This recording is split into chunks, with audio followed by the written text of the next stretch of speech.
Donc là, on va voir le projet e-moving. Donc le projet e-moving, il a été réalisé dans le cadre de la formation chez Open Classroom aux alentours du 2 juin 2024, ce projet. Donc le but, en fait, c'était de se mettre dans la peau d'un chef de projet qui doit être amené, en fait, à organiser, à planifier le travail autour d'une équipe. Donc une équipe, le but du travail, c'était de concevoir un site e-commerce donc pour une société spécialisée dans les trottinettes et les vélos électriques. Donc par défaut, en fait, ce qu'on a eu, c'est qu'on a eu comme document donc des spécifications fonctionnelles. Donc le but des spécifications fonctionnelles, c'était via une recherche technologique, en fait, surtout, on devait mettre en place un système de veille technologique donc pour transformer les spécifications fonctionnelles en spécifications techniques. Donc ça, c'était la base. Donc on voit en fait au niveau du document qui était fourni. Donc il nous indique tout ce que devait comporter le e-commerce. Donc un formulaire de contact, la gestion d'un système de chat, un système international pour gérer les langues, donc un système par défaut donc de facturation, de configurateur de trottinette. Donc ça c'était un, il fallait mettre en place en fait la possibilité de customiser son propre produit. Donc en gros via la veille technologique, il fallait qu'on réfléchisse à trouver des spécifications techniques, donc c'est-à-dire quelle extension on va besoin, on va avoir besoin pour remplir les tâches, vers quel type de projet on se lance. Par exemple, si on, là, je suis parti sur WordPress en fait directement. Quel thème on va utiliser, est-ce qu'on va utiliser WooCommerce ou un autre thème, comment on va gérer en fait le planning, comment on va gérer une équipe. Donc c'était vraiment de se mettre dans la peau d'un manager en fait directement, d'un chef de projet. Donc ce qu'on avait aussi comme document, on avait l'impact mapping ici. Donc là, on voit clairement toutes les fonctionnalités qu'on a besoin. Donc là, on devait se mettre dans la place d'un UX designer, donc pour pouvoir comprendre en fait l'expérience utilisateur. Qu'est-ce que va devoir faire l'utilisateur pour arriver à ce qu'il recherche en fait, ce qu'il recherche un produit. euh, donc là, le client, en grosso modo, il doit pouvoir communiquer avec les équipes, configurer son type de trottinette ou de vélo. Il doit pouvoir accéder à un paiement en ligne sécurisable. Il peut éventuellement consulter ses factures, créer un compte client, modifier ses informations personnelles. L'administrateur, il doit pouvoir gérer sa boutique, gérer son stock. Après, il faut mettre en place en fait tout un système de sécurité en fait au niveau du site. Donc il y avait énormément de choses en fait à prendre en considération. Donc on avait également en fait une maquette réalisée sur Figma ici pour comprendre ce qui était attendu au niveau graphique. Donc là, comme on le voit en fait, on devait avoir une sorte de carrousel, euh, la gestion d'un menu, gérer un site multilangue, la possibilité d'avoir un caddie donc pour mettre de côté les produits qui nous intéressent avant de procéder à l'achat.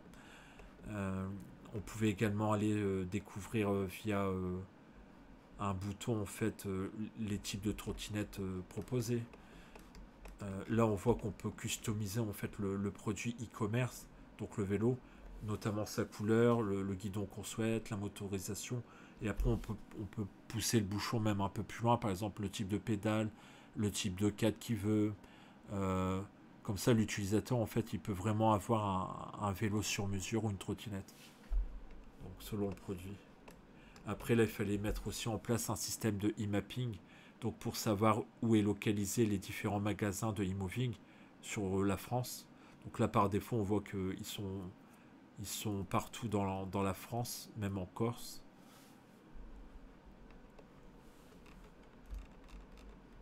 Donc là, on voit aussi qu'il fallait mettre en place un système de chat ici.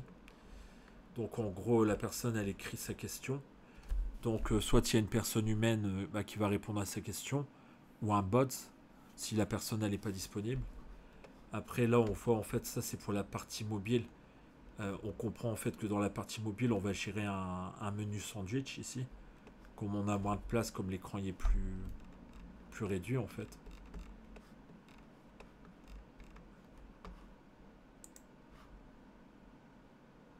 Donc là au niveau du diaporama, ce que j'ai procédé pour comprendre en fait ce qui était attendu. Donc là c'est un PowerPoint en fait ici. Donc j'ai vraiment via comment dire, une veille technologique, je me suis intéressé d'abord à tout ce qui était besoin fonctionnel. J'ai tout référencé, tous les besoins fonctionnels d'après les vœux du client, en fait, tout ce qui nous avait été fourni pour comprendre ce qui était attendu au niveau du projet. Après, ce que j'ai fait, c'est que j'ai traduit en fait tous ces besoins fonctionnels en contraintes techniques. Après, j'ai référencé en fait toutes les solutions techniques qui étaient à ma portée en fait dessus, qu'on pouvait prendre. Et enfin, en fait, j'ai pris une décision sur quelle technologie finalement que j'ai gardé et pourquoi je l'ai gardé. Donc j'ai mis au moins 2 arguments en fait pour spécifier mes choix ici.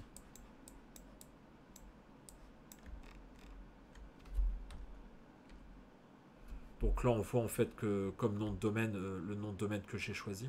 Donc ce qu'il faut toujours faire en fait avant de créer un projet, c'est d'avoir déjà un nom de domaine en tête en fait. Et sur le site par exemple là chercheamen.fr, j'ai testé plus.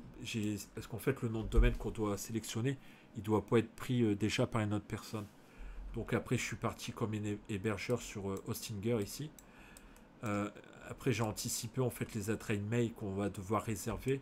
Donc en gros, il y a une adresse mail pour le commercial, il y a une adresse mail pour le service technique, une adresse mail pour le service administration, comptabilité. Donc le tout, c'est que chaque personne qui doit intervenir sur le site, il doit avoir une adresse mail en fait. Donc après en termes d'accessibilité, donc pour les accessibilités en fait c'est pareil. Il faut en fait que le site il soit compatible avec les navigateurs les plus présents en fait sur le marché. Donc selon ma veille technologique, j'ai vu en fait qu'il fallait partir sur 3 sites, donc 3 navigateurs, donc Chrome, Safari, Firefox, parce que c'est tout simplement ceux qui sont les plus utilisés sur le marché. Et par rapport à l'utilisation, on sait que la plupart des gens, en fait, maintenant, l'usage qui est le plus fait au niveau des sites internet, c'est les mobiles. Après, on a encore à peu près 35 personnes qui sont encore sur du desktop, donc sur du classique écran, ordinateur, tout ça. Et après, il y a les tablettes juste derrière. Donc là, le chiffre est assez faible hein, pour les tablettes de 25, mais on sait que dans l'avenir, ça a tendance à augmenter. Donc là, j'ai fait un récapitulatif en fait de tout ce qui était en termes de sécurité qu'il fallait mettre. Et à chaque fois, j'ai toujours mis un lien en fait vers les informations complémentaires pour comprendre. Donc après, j'ai défini en fait pour manager l'équipe, il fallait en fait protéger juridiquement donc par un contrat de maintenance qui indique tout ce qu'on doit faire, tout ce que doit faire le prestataire et tout ce que doit faire en fait le client. Donc en gros, à la fin, on doit remettre un site qui réponde pleinement aux exigences du client. Et ce dernier, en fait, il doit nous rémunérer en conséquent. Donc ça, c'est vraiment des termes juridiques. Donc là, on voit après pour la veille technologique, ce qu'il fallait faire en fait ici directement, c'était prendre en considération déjà les compétences des différentes personnes qui sont associées au site, leur niveau de compétences, là où ils sont plus à l'aise. Après, au niveau de ce qui se fait en matière de technologique, moi je suis parti en fait de bien référencer l'objectif qui était visé. Et après, on devait trouver en fait un système de notation qui permettait en fait en cas d'égalité, par exemple si on hésitait entre plusieurs types de produits, lequel on choisirait finalement.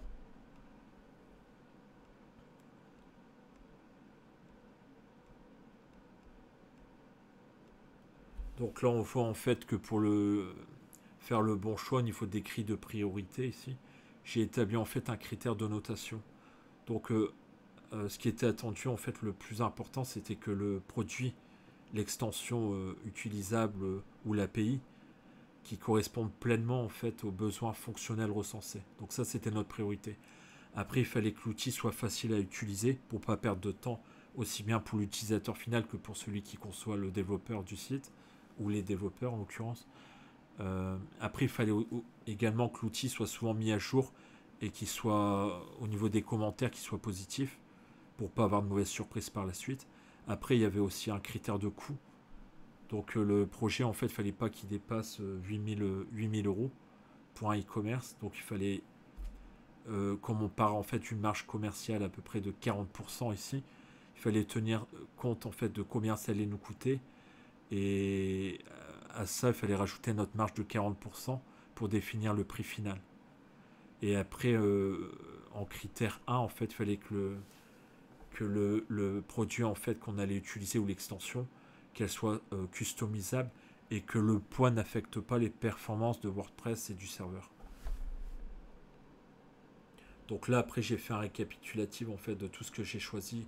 Donc WordPress pour le CMS, WooCommerce pour tout ce qui touche en fait au commerce électronique, Everest Form pour tout ce qui est création de formulaire. Donc j'ai choisi ça parce qu'en fait il s'allie bien avec WooCommerce. Il y a un système d'anti-bots et un anti-flood. Donc il gère bien la sécurité au niveau des entrées-sorties. Et en plus par rapport au builder qu'on a choisi, donc si on utilise Elementor, tout ça, il s'adapte bien en fait à Elementor. Donc après je suis parti aussi de l'extension WooCommerce multilingue parce que le site en fait il devait être en plusieurs langues.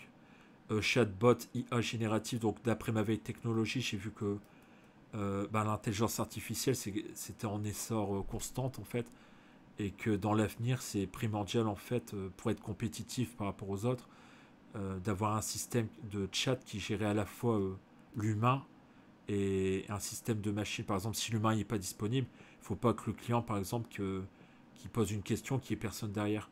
Donc, au mieux, c'est bien d'avoir un humain derrière. Et si l'humain n'est pas disponible, c'est l'intelligence artificielle, donc le bot, qui va prendre le relais.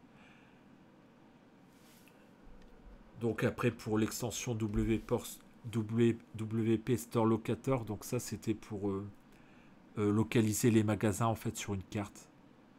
Donc ce qui est bien en fait avec cette extension là, c'est qu'elle est personnalisable, elle s'adapte à WordPress, à WooCommerce. Les itinéraires en fait sont très détaillés. Les clients ils peuvent rechercher en fait des magasins dans n'importe quel pays du monde. Donc là en l'occurrence, on voyait qu'on était localisé essentiellement sur la France, mais si par exemple par la suite InMoving il serait présent à l'international, eh ben il serait pas obligé de refaire son site avec WP Store Locator. Il gère également en fait tous les pays du monde. Donc il pourra s'adapter et en plus il est très intuitif à utiliser. Donc au niveau du builder, donc je suis parti sur Elementor. Donc il comprend 82 widgets voire plus. Il est customisable, il s'adapte bien au e-commerce. Il gère les pop-up, les formulaires, les carousels. Donc par rapport à l'analyse fonctionnelle qui était demandée, on voit que ça répond pleinement aux exigences. Et enfin, Flexible PDF Invoices for WooCommerce et WordPress. Donc ça c'est pour mettre en place un système de facturation. Donc lui en plus ce système, cette extension là par rapport au WooCommerce, elle gère parfaitement en fait les devises, les taux internationaux, les taxes, c'est customisable et 100% sécurisé. Et en plus on peut envoyer la facturation via mail, ou c'est-à-dire qu'en fait le client pourra accéder à sa facture soit en la recevant dans sa boîte mail ou directement en ligne en fait. Donc ça, c'est un atout majeur. Après, pour tout ce qui est système de paiement, donc j'étais parti sur le système Molly pour WooCommerce. Donc Molly, en fait, il est 100% compatible avec WooCommerce. Il est conforme à la législation de plusieurs pays. Donc on voulait un site international, donc ça c'est important. Il gère aussi bien les cartes bleues que le PayPal, ce qui était demandé dans les exigences. Il est sécurisable. Et les seuls inconvénients, donc, c'est que il y a une commission qui est appliquée entre 1,5 et 3% sur le produit qui est en vente. Après, pour le thème, pour pas réinventer la route, de repartir à zéro, je suis parti en fait sur le thème Astra. Donc Astra, en fait, ce qui est bien, c'est qu'il est 100% documenté. Il y a une bonne communauté en fait qui est très active. Euh, Il permet également de ne pas tout coder, donc c'est un gain de temps, et puis ça évite également de casser le site si on toucherait à trop de code. Et c'est un gain de temps abyssal comme il nous permet en fait justement, comme j'ai dit tout à l'heure, de ne pas réinventer la roue. Donc en fait, en conclusion, on voit qu'une veille technologie, ça permet de faire des choix optimaux. Ça permet de faire le choix optimal en fonction des besoins du projet. Euh, Après, pour la méthode, je suis parti sur une méthode en fait cascade sur ce projet-là. Donc dans la méthode cascade, il faut savoir que tout doit être pensé à l'avance pour anticiper tout déconvenu. Donc la veille technologie, c'est primordial bon, déjà pour rester compétitif et pour pouvoir aussi bénéficier des nouvelles technologies pour gagner en termes de temps et de compétences en fait. Donc on sait que rien n'est figé dans le marbre. En fait, quand on est sur un projet, il est possible qu'on soit amené à revoir en fait les choix on a prévus au départ. Donc c'est pour ça qu'on ne peut pas partir en fait que d'une méthode cascade. Parfois, on est obligé de bifurquer vers une méthode agile où là justement on laisse la porte ouverte à l'imprévu. Donc le but en fait c'est de s'adapter en fait au changement. Donc il faut un mixte des deux, c'est-à-dire bien prévoir le projet en amont, mais toujours laisser la porte ouverte à l'imprévu. Donc là, on voit une capture de tout ce que j'ai fait au niveau des choix. Donc il y a Molly, WooCommerce, WP Store, Everest Form et tout le reste, tout ce qu'on a déjà vu précédemment en fait. Donc après, ce qui était demandé dans ce projet-là, en fait, c'était de procéder à un diagramme de Gantt et et un tableau de Kanban. Donc en gros, en fait, un diagramme de Gantt, c'est un outil qui permet en fait d'ajuster le planning pour gérer une équipe.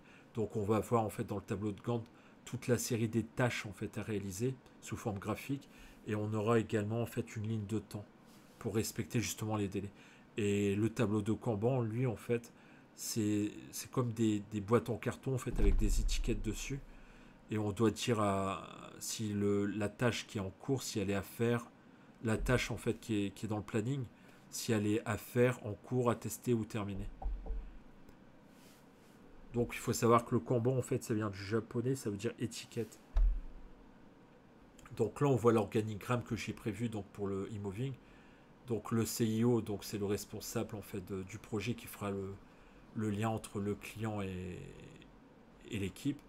Donc là moi je me suis mis en tant que chef de projet ici. Donc je dois gérer en fait en gros 4 personnes. Donc une graphiste qui est plutôt en sous-traitance. Donc la sous-traitance, c'est parce qu'en fait le graphiste en l'occurrence, la seule chose qu'il y aura à faire, donc c'est les balises, les maquettes. Et donc il y aura des tâches assez limitées en termes de temps, quoi.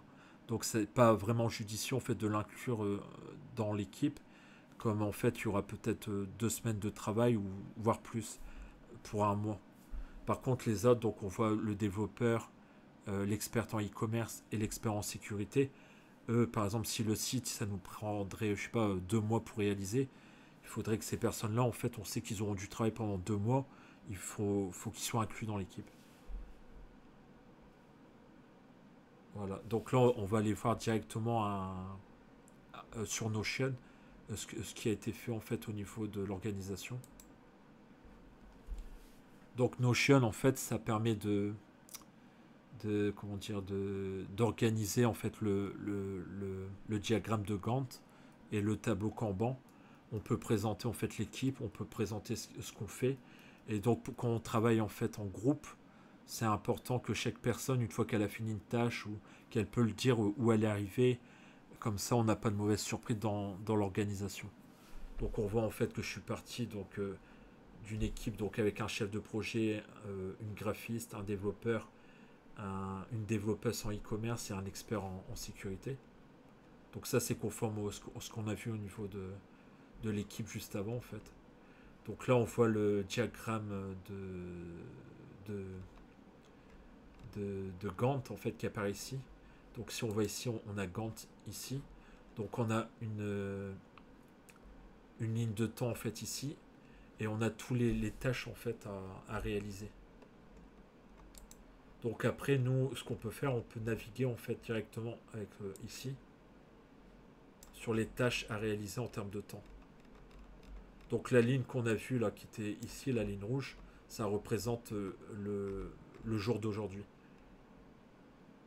Donc on voit par exemple tout ce qui est avant la ligne rouge a été terminé en fait ici. Et on voit à la fois le responsable euh, ou les, parce qu'il peut y avoir pour une tâche plusieurs responsables. On voit le chiffre ici, en fait, c'est le nombre de jours qu'on avait prévu pour réaliser la tâche. Donc c'est en demi-journée. Donc 0,5, ça représente par exemple une matinée ou une après-midi. Là, on sait qu'on a mis 2 jours en fait pour le faire. Donc le but, en fait, c'est de respecter les délais. Et à chaque fois qu'on a réalisé en fait ici une des étapes. Donc les étapes, je suis parti en fait des étapes en cascade.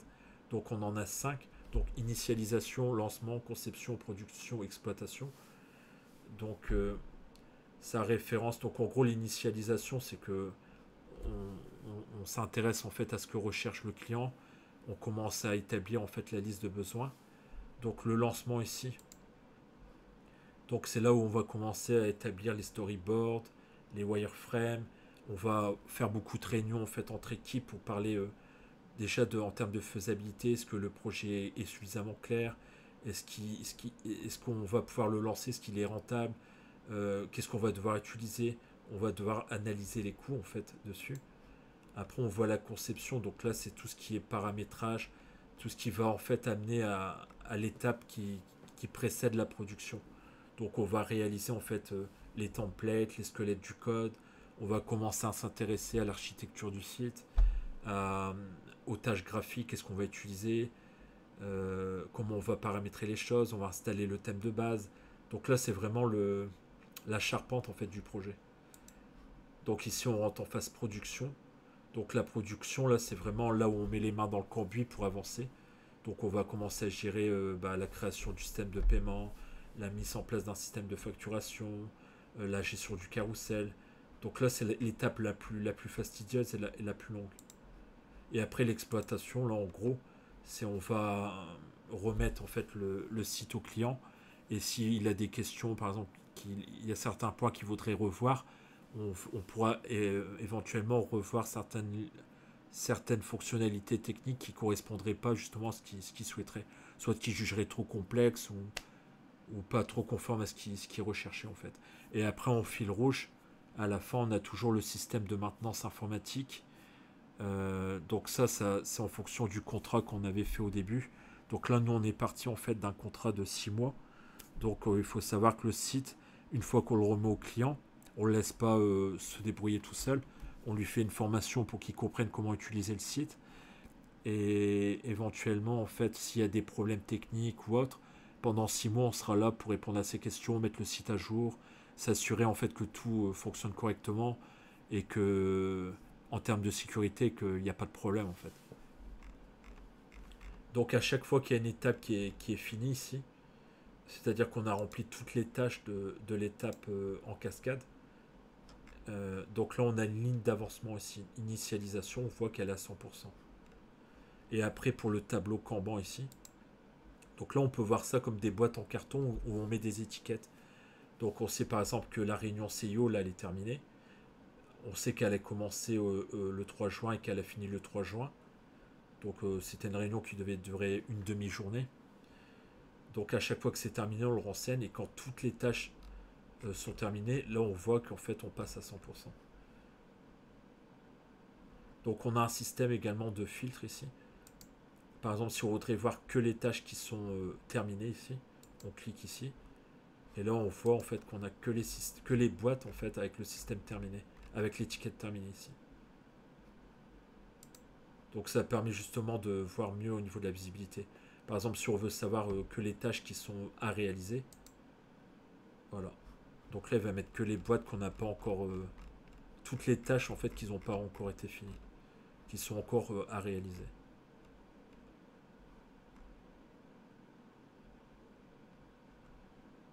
Donc là, par rapport au tableau Kanban, en fait, on peut tout retoucher en fait dessus. Donc par exemple, si il y a une tâche ici qu'on clique dessus, là on voit en fait que quand on clique sur la boîte, on rentre à l'intérieur de la tâche, on a la date de début, de fin, la description de ce qui est attendu. Donc c'est la description longue, la durée qui est attendue, l'état du Kanban. Donc ça, là par exemple, si on veut, admettons qu'on vient de finir cette étape-là, Il suffira en fait d'aller sur terminer et d'effacer l'ancien, bien sûr. Parce qu'une boîte, elle peut avoir plusieurs étiquettes. Elle peut être par exemple à réaliser et également à tester, par exemple. C'est-à-dire qu'en fait, la tâche, elle est presque finie, mais elle n'est pas tout à fait terminée. Elle peut avoir plusieurs étiquettes, en fait, la boîte. Et quand toutes les tâches ici, en fait, elles passeront en fait à terminer, on verra en fait que dans l'étape conception ici, le pourcentage ici, il va monter. Donc là, on peut faire un test. Par exemple, si on passe la première étape sur terminer,